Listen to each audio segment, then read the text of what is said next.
This is If My People Bible Reading Part 35.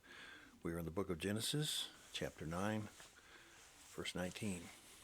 This one will bring up, just as we brought up in 34, brings us right back to Genesis, brings us right back to the beginning of time, explaining a lot of things about fallen ones, about Nephilim, about giants in the day and so forth. It's all becoming, it lays itself out just by reading these words. We don't have to read any other books that were created out there.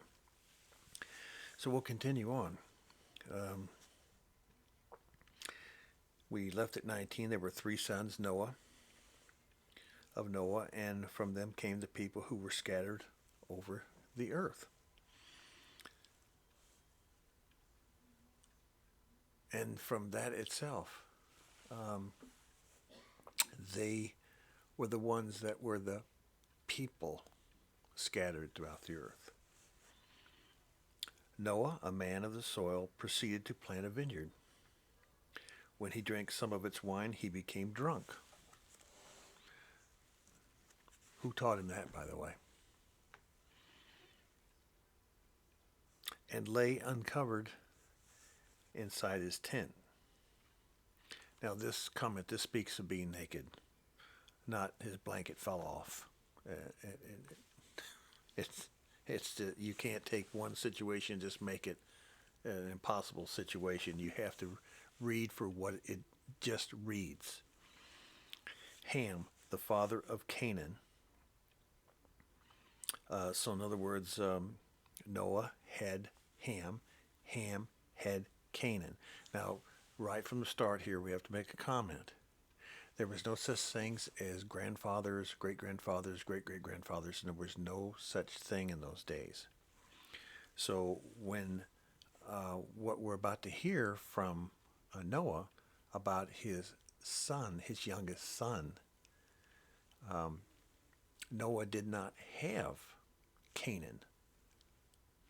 Did not. He did not have Cush. He did not birth Nimrod. Just 2 generations later, he did not. And to understand this, that's because they are his sons. They're grandsons, and he's grandfather, but they didn't say that in those days. That just totally messes up a lot of institutionalized pastors today. They just don't get it, and they just skip right over it. We don't. Because it's important, very important here. Ham, the father of Canaan, saw his father's nakedness and told his 2 brothers outside.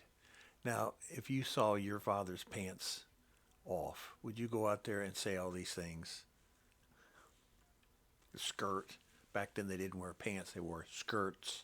So his skirt's up to his waist. The key point is, how do you know what happened, is just keep reading it. We say this, and we'll see if you see the same thing. Cunning and nakedness, when you take a look at the Hebrew meanings of many of the words here, have no good meanings in Scripture, i.e. sexual connotations. Noah knew he was violated. He was drunk, and somebody violated him. This kind of behavior, as it was in those days, Noah, as it was in Sodom and Gomorrah, yes, as it is these days, with sexual perversion is getting way out of control. It is the sexual perverted people who are trying to overthrow the U.S. government right now. World government. Those are the ones, the same as it was in Sodom and Gomorrah. Same thing. Quite frankly, if he wasn't raped, Noah's wife was. What do I think? I think Noah was. This is why Noah was so upset.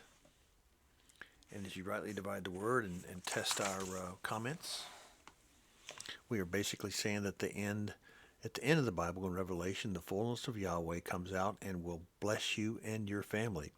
You got to read this book to the very end. And also, of importance, we see the adversary in the last days pins his evil on mankind with sexual perversions, gluttony, lying. It never ends.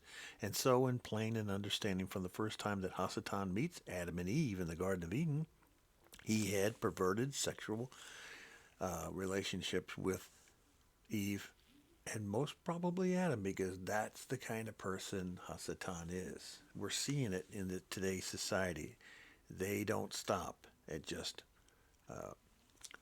one sex. It's both. The DNA of Adam and Eve was perverted. Adam's ability to reproduce, a being that carries Adam's seed into Eve, will not be able to live forever.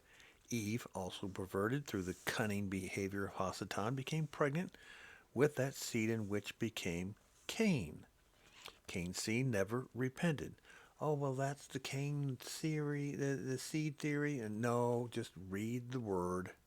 If you go to your pastor or minister and say, well, Bruce said this, well, what do you think they're going to say? They're going to defend their business. Do I make one penny out of anything I'm doing? Do I need to worry about what I say, or I'm going to lose some donations and offerings? I get nothing.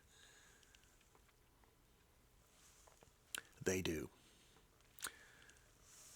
Cain and Abel grew inside the womb of Eve and she birthed them. Now, she birthed them at the same time. There were some kind of twins that came on her about the same time, or after that. It doesn't really make a difference. The fact is, it happened.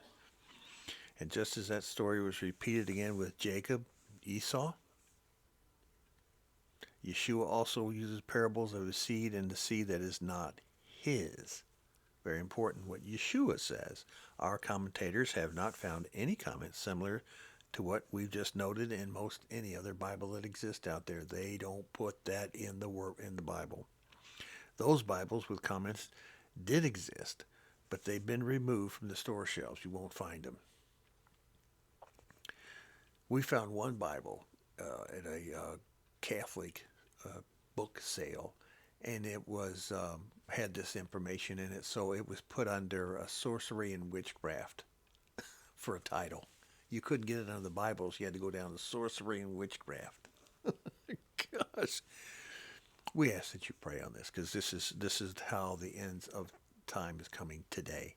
This is why we're spending so much time in Genesis, because what's happening in Genesis is happening today. It is vital you understand this. Evil is real. Evil exists, and this is why Yeshua came to this earth, not to save the world. He came to save the whole world. No, he didn't. He came to save his people, his seed, his sheep, his bride. Verse 23. But Shem and Japheth took a garment and laid it across their shoulders. Then they walked in backward and covered their father's nakedness. Their faces were turned the other way, so they could not see their father's nakedness. When Noah awoke from his wine and found out that what his youngest son had said to him, now youngest son is not his son, it's his grandson, okay? It's Ham's son. He said, cursed be Canaan, the lowest of slaves he will be to his brothers. Now, churches and ministers and pastors, when you ever hear this story, watch how they always say that it's Ham that was cursed. Where did that come from? Why? And they say this, oh, Ham was a black man. That's why black men are cursed. That's why black people are cursed. Are you kidding me? Are you kidding me? Black people are not cursed through Ham because they're not black. How they got up with making Ham a black man. So they said, oh, let me pull this away for a minute. This is a good one. As I mentioned to you in the last reading, this book is kind of huge. I use it on occasion. From Shem came Persians, Assyrians, Israel, all Israel. This book here, this one, I got it at the Noah's Ark thing in Kentucky. They spent hundreds of thousands making this thing. I don't know if you've seen it. It's a pictorial thing, and it's full